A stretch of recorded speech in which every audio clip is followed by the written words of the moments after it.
السلام علیکم ورحمۃ اللہ وبرکاتہ۔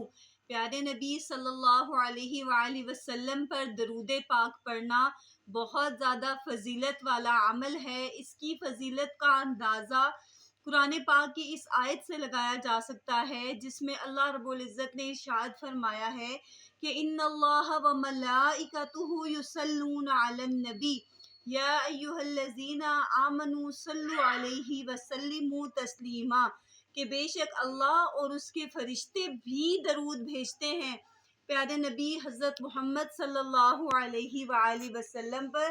تو اے ایمان والو، تم بھی آپ صلی اللہ علیہ وآلہ وسلم پر درود و سلام بھیجا کرو۔ یہ بہت زیادہ فضیلت والی عبادت ہے۔ جو ایک مرتبہ درود پڑھتا ہے، اللہ پاک اس پر 10 مرتبہ رحمتیں نازل فرماتے ہیں، اس کے 10 گناہ معاف کر دیتے ہیں اور اس کے 10 درجات